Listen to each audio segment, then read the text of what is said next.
maybe it's because I didn't watch enough Fox, but I don't remember Ezra Klein being this much of a dickhead.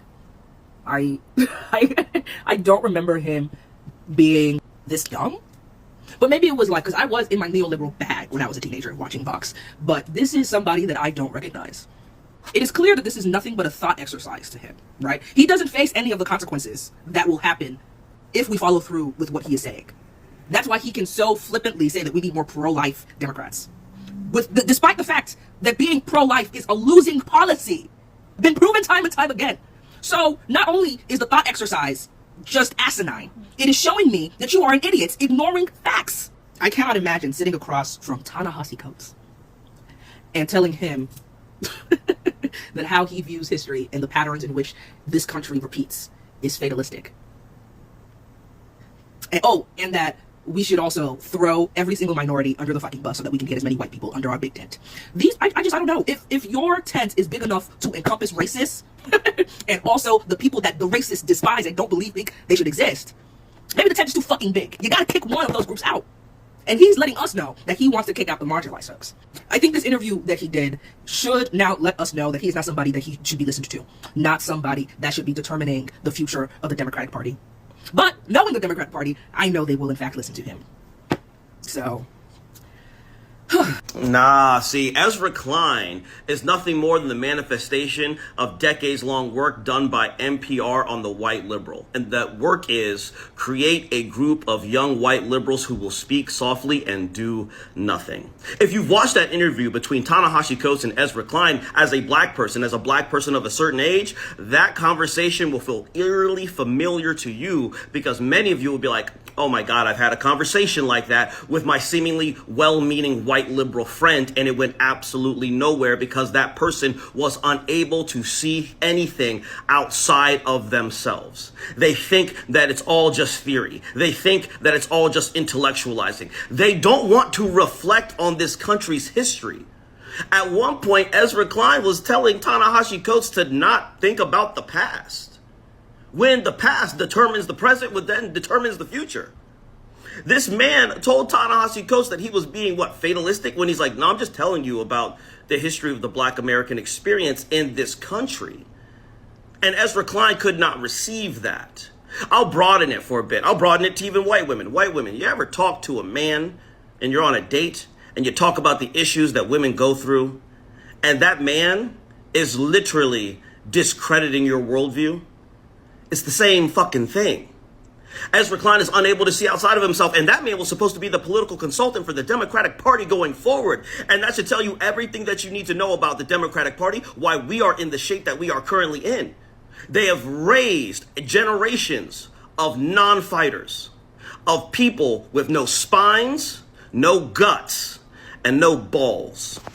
The thing about Ezra Klein and his particular brand of liberalism is that he is doomed to go about politics the wrong way for eternity. They will never get it. They will never improve. Their jobs are predetermined on them never understanding. The central divide between someone like Ta-Nehisi Coates and someone like Ezra Klein is that Ta-Nehisi Coates has principles that he will not abandon, and Ezra Klein has none. And the reason that Ezra Klein has none is because he sincerely believes that having principles is an obstacle to winning. And this worldview is orthodoxy among liberals, perhaps because some of the few principles that they actually do have, which are commitments to capitalism and neoliberalism, commitments to imperialism and settler colonialism, and commitments to the establishment, these things actually are obstacles to winning. But ironically, it's this very behavior, the willingness to sacrifice anything and everything if they interpret the polls in such a way that it means they will get a few percentage points more of the electorate. This is the exact date that guarantees their loss. The system is broken, the status quo is not working, and people are looking for an alternative to the establishment all across the world, not just in America. Which means in order to win, you have to have some sort of vision for people to latch onto. And in the American context with our two-party system, in order to stand against something radical, you have to stand for something radical. But Ezra Klein doesn't care. He is paid to not care. And so long as Ezra Kleinian politics are the face of the Democratic Party, which is probably going to be until the fucking sun explodes, the Democrats are not going to be able to stand against an onslaught of fascism. Welcome on another episode, you guys. Please make sure to smash the like button so that other guests to see this video and join this conversation. I want so many people to see this conversation because this is very eye-opening. So Ezra Klein and Ta-Nehisi quote, they had about an hour-long interview, and watching those interviews is just giving a confirmation of two people living different realities. Throughout the entire interview, Ezra sounded like someone who writes about politics because it is fun to analyze to him. It is theoretical to him. But for Ta-Nehisi quote, this has nothing to do with theory. It is the truth. It is life and it is history. And the disconnect between these two people throughout the entire 1 hour long conversation, that is what makes it so uncomfortable to watch. I am loving so much knowledge that a lot of people are sharing in their commentary regarding this interview. I want us to get into what people are saying, then we are going to come back and talk about it. I like that people are seeing the Ta-Nehisi Coates Ezra Klein interview and getting annoyed, getting frustrated even. That's the experience. That right there. And I can apply that experience across party lines, across issues, but that is the experience. It's like we have a guy on the left in Ezra Klein who's advocating that black people should give up more ground on certain issues. Issues like racism, by the way, in order to capture more of the middle right. His argument is that winning is the most important thing because when we win, we are able to protect the constituents. And right now, we're not able to. But the argument, as Ta-Nehisi pointed out, is absolutely ridiculous because in giving up that ground to gain more so that we can protect, it's like we give up the idea of those protections to win. And so that they can double back and give it back. Like, that's not acceptable. And it's especially interesting because it's coming from a guy like Ezra Klein who, you know, and I'm not any kind of Holocaust denier. I believe it, by the way. Like, I think that happened. But we have a guy like Ezra Klein who would argue you down blue in the face about people of a certain religion having a 3,000-year right to return to a specific country. Again, an issue from 3,000 years ago, or if you want to bring it most recently to the Holocaust, not even that long ago, trying to tell black people to give up more ground on something that happened, honestly, an equal amount of time ago as the Holocaust and lasted longer, that we should give up more ground on our issue so that the greater party can win. And you see this across party lines, like just flip back to this past month. The amount of people on both sides, you know, they all fall into the same camp of we should be giving up more ground. This whole that podcaster day of remembrance. And the guy was an abhorrent racist. And the guy hated everybody that was not a non-white, cis Christian person. That's honestly the issue. Truly where I believe we lose the third party and like the furthest left of us, because I don't really count myself a liberal. I think I'm more strategic in my voting, but I would definitely call myself more of a leftist. That's how we lost the third party. That's how we lost the absolute far left who decided not to vote. It's that mentality. And I think that the interview was a perfect encapsulation of that for those of us who haven't seen it, right? Or don't really understand there's an issue on the left too. And that's it right there. It's nuanced, but it shouldn't be. Shouldn't be that complicated. But then again, we got establishment people like Ezra Klein who would rather just see us win than actually do the right thing principally. Because the other side of this, people that align with that right thinking of today, that's on principle. That's not on logic. That's on principle. It's not to say that you can't be logical and be principled, but it is to say that the lack of that is the keystone of it all. What is most annoying about Ezra Klein is that he extended Charlie Kirk a level of civility and grace that he would never extend to a black person. Especially considering that Charlie Kirk is someone, by Ezra Klein's own words, he vehemently disagreed with on every issue. Charlie Kirk was homophobic, xenophobic, transphobic. He had very toxic views about the role of women. He did not believe that women should have jobs outside of the household. He believed that young women's only goal was to get married and have kids. And still, he offered Charlie Kirk grace because he saw that his humanity was intertwined and linked with Charlie because they are two white men in a way in which that he does not see his life, his liberty, his freedom linked to ours, his humanity linked to ours. And what's most interesting is that Charlie Kirk would have seen Ezra Klein as an obstacle to creating the type of world he advocated for, one that did not include people who look like you and I. The interview that Ezra Klein did with Ta-Nehisi Coates reveals some things. The first thing, and I don't want to generalize, but it seems like we're living in a time right now where whiteness, especially in liberal, progressive, or leftist spaces, lacks moral clarity. we are living in the equinox right now. We are in the equinox where the subconscious, the shadow, is coming up and revealing itself. And in that, you are seeing that white men, a lot of white men, have never really wrestled with how this system would come and affect them. The same way that historically it has affected black people, brown people, people of color, women. And so you're watching in real time people like Dean Withers, Ezra Klein, and other white people and well-meaning liberal white people, leftist, progressive, struggle to have moral clarity. Ezra Klein goes on in that interview to say something along the lines of like, he's not using the historical context to examine this moment. And Ta-Nehisi Coates is saying, but how can you not? And it also reveals that maybe for a lot of white people and a lot of liberal or progressive or even leftist folks is that as a white person, is this all just philosophical to you? Is this all philosophical to you? And what you're more afraid of losing is your moral hierarchy as a white person in all of this, which to me reveals that it's really time for us to stop, to reorder the hierarchy, to reorder who we put trust in.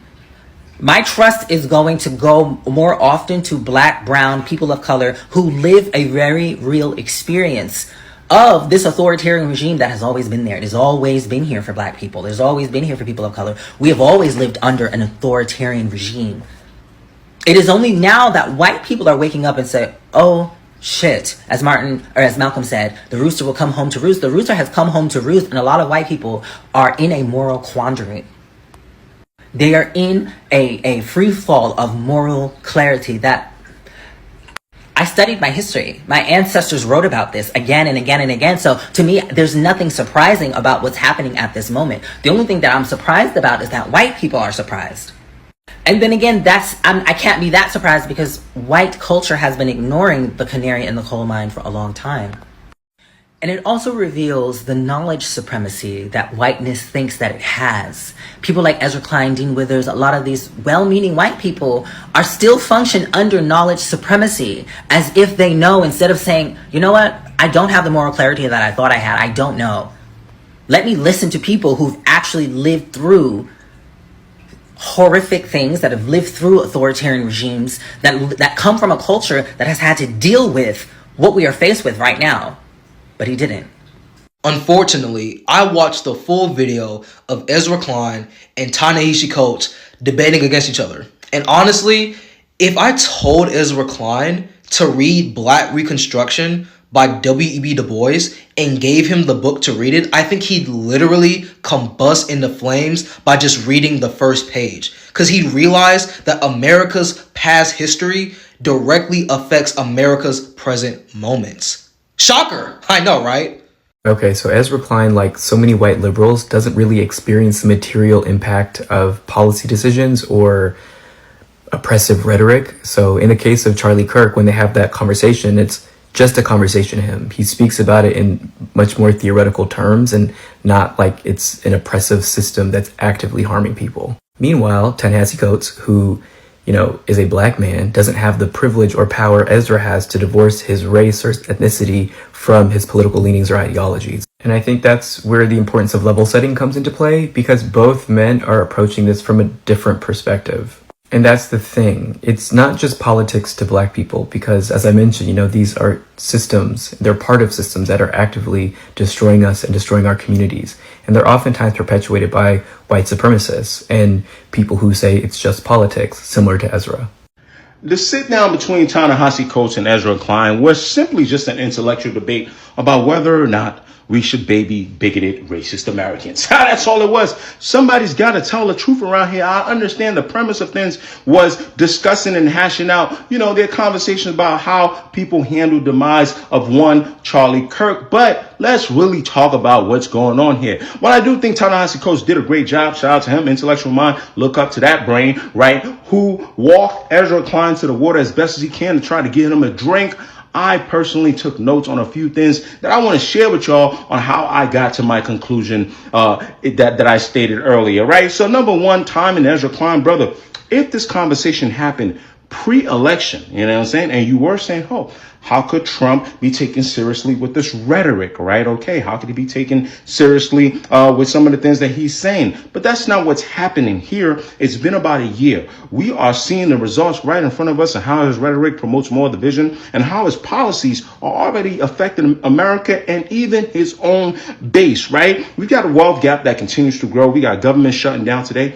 You know, Republicans have a majority in the Senate. You got to learn how to govern, learn how to negotiate. But anyway, we got military National Guard members in cities. Conservatives, where you at? Can I get you? Anyway, we got the visual showing hex that Trump in recent times pretty much trying to strong arm our military leaders, pledge fealty to Trump instead of the Constitution. We got tariffs, not only as far as how it affects America, affecting its own base.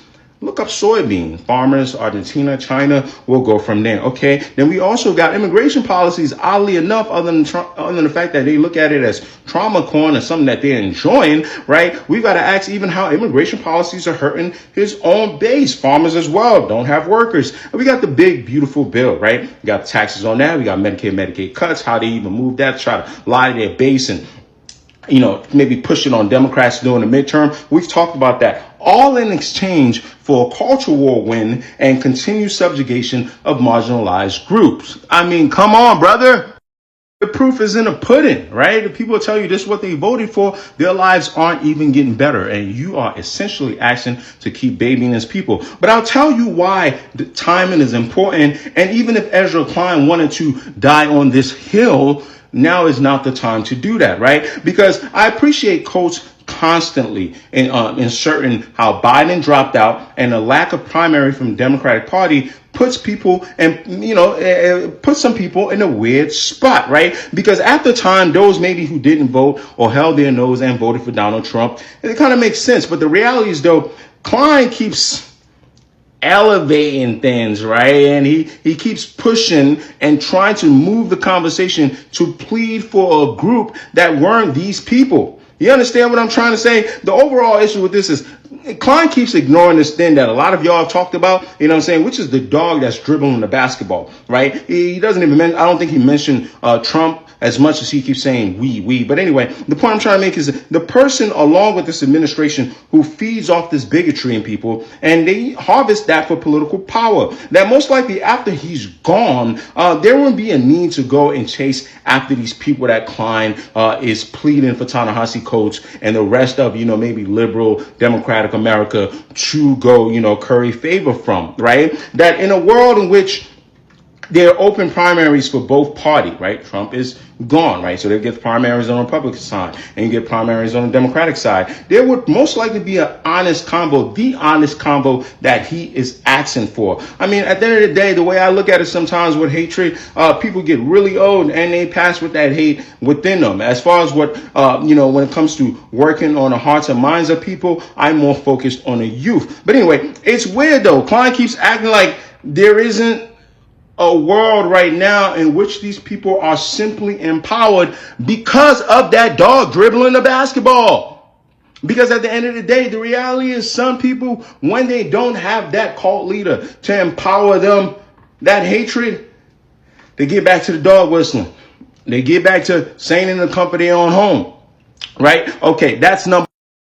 And number 3, well, this part had little to do with both gentlemen, but I just want to say when that dog is dribbling a basketball and you don't take it seriously, Air Bud is going to dunk on you. I mean, politically, from a federal election basis, as far as the presidential election, I should say, is having primaries would allow you to kind of understand and get a better gauge of what people want all across America, right? And knowing your country, especially after having a black president, I'm willing to ding the Democrats on this who didn't gauge some of that anger that Klein is talking about, that even Ta-Nehisi Coates walked them into as well. They didn't do a correct job just from a presidential election basis of sorting that out. But the answer doesn't necessarily mean running and currying favor and babying these racist, bigoted people, right? A better job would have been realizing that Bernie might have been the answer versus a female Clinton from the dynasty, right? Although qualified, your country is your country. And And while Democrats did have a primary during the Hillary Clinton, Bernie Sanders days, the idea was Bernie Sanders was sabotage, right? Yeah, you got to know your audience better than that. Likewise, the same with Biden dropping out, right? Kamala Harris, whether qualified or not, served in all three branches. You have to know where America is or was right after Biden, with Trump sitting there every day talking about getting vengeance. But anyway, when the dog becomes the league commissioner, the dog that used to dribble the basketball becomes the league commissioner, it's another failure that people don't realize is they don't take it seriously, right? As the threat tends to, sort of transforms to a new thing, they think, and they always thought, this dog would eventually, now I'm just talking about the Democratic establishment, will give away the rhetoric, give away the tricks, and will just run the league. That's not true. It's looking to rewrite the rule books. This is Trump. It's looking to punish you for laughing at it before it dunked. Its supporters won't just say, oh, that dog is funny. No, they've internalized all of this, right? They're angry that you ever made fun of this dog, right? But that's a struggle for most people. They keep thinking the answer is to recruit and turn these fanatics back to regular 5-on-5 basketball logical people. Does that analogy make sense? Okay. Now, here's another thing. I think we're on 4. A fundamental difference between Klein and Coates, I don't think is also just because of intelligence, but I think it's more so about identity. And it shows when Coates, for example, talks about understanding with FDR, right? He pretty much gives Klein a bone and says, hey, dog, I understand what the New Deal, I understand what FDR was doing, kind of excluding black people at the time, right? But Ta-Nehisi Coates says that his responsibility, especially as a black man, wouldn't be then to say, just because I understand, I don't yell at FDR for making that move. Right? I thought that was very interesting. And maybe it helps me get to my next point, which is the cloak of whiteness that Ezra Klein has around him. I'm not saying that Ezra Klein, the way we define identity, isn't an American man, but watch as I lay this out for you, and please read between the lines, right? Because if you look at Klein's ancestry, and he has an ability to, and clearly does, recall it as a point of relatability, right? But then he says that he's able to hold his nose on certain things, like with Rogan and conspiracies. But the reality is he can still move around America as a white man. And if you understand and notice, I haven't said anything about what that ancestry is, all right? My hesitancy to deep dive on this is with the new rollout of speech restrictions. And that should speak to you that in a time which we've got pretty much a white nationalist Christian administration in with a ton of capitalists, that Ezra Klein's group is able to be protected, at least in terms of speech. Do you understand what I'm saying right now? Does that make sense? I could deep dive on that if you people want me to, but I found it very interesting. I hope I landed that plane well, that while Ezra Klein is speaking about babying these bigoted, racist people, on the back end, their administration are working with people that would make sure it's unacceptable to talk about his group. I thought that was really interesting. Anyway, that's all I had. I hope you guys go watch the video if you haven't. But it was an interesting sit down. I think it speaks a lot to the times. When Ta-Nehisi Coates speaks, it carries the weight of centuries of struggle, of injustice, of the moral responsibility to truth-telling. But for Ezra Klein, on the other hand, he kept treating those truths like they were just a debate talking point. It sounded to him like just something to reason around, because at one part in that interview, Ta-Nehisi Coates was talking about history and all of that. And Ezra Klein literally said, Black people likes to bring slavery into everything. The dismissal is insane. And you could feel the tension throughout the entire interview. Ta-Nehisi Coates was talking about the inhuman expectation that these people have for Black people, the way the country demands perfection before compassion. And Ezra just couldn't meet him there. It wasn't even anger at all. You can just tell that Ta-Nehisi Coates isn't in the same room with somebody that he's supposed to be having that conversation with. In a very plain example to me, I feel like Ta-Nehisi Coates was talking about fire, While Ezra Klein was just talking about the smoke pattern, they are not the same thing. There was a video on TikTok that I saw from a TikToker, and that video, she basically just summed it up for me. She said, Ta-Nehisi was sitting across from a man who doesn't share his convictions. Ezra Klein doesn't feel the responsibility of truth the way Ta-Nehisi does. For Ezra, politics is like an exercise to him. It's like a chessboard. But for Ta-Nehisi, that is history. That is blood. That is survival. That is why I think the conversation was so uncomfortable to watch, just like so many Black Americans claim.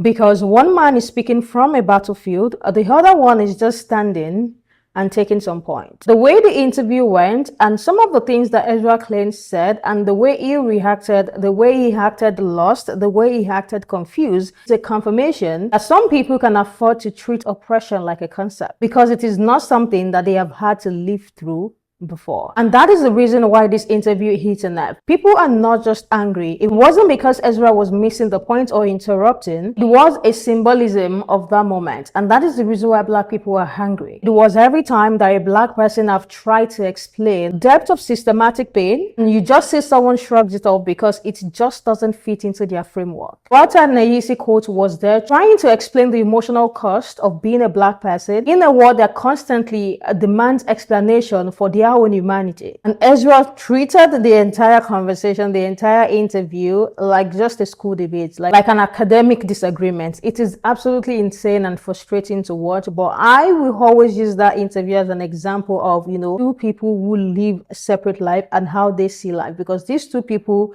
do not have the same realities at all. And a lot of people are talking about how they do not think that he's a Democrat. And what I can take away from that interview is that not everybody comes into the conversation of race with the same moral stake. Because for Ta-Nehisi, writing and speaking are acts of survival for him. For Ezra Klein, it is analysis, it is performance, and that is totally fine until their world collide. Because when they do, one side is always forced to kind of humanize itself, while the others just get to intellectualize. I think this is the reason why you see so many people, fed up with this type of debate. I really want to hear what you guys think. Have you watched the interview? If you haven't watched that interview, please go and watch it. I really want you guys to see. I really want you to see the disconnect. I really want you to see the reason why people are saying it is so uncomfortable to get through. I want you guys to see the dismissal, and I want you guys to see two people who live different realities and how it shaped what they are saying, how they are reacting, and the whole conversation. Thank you so much for tuning in. Please smash the subscribe button and make sure your bell notification is turned on, and I will see you guys in the next one.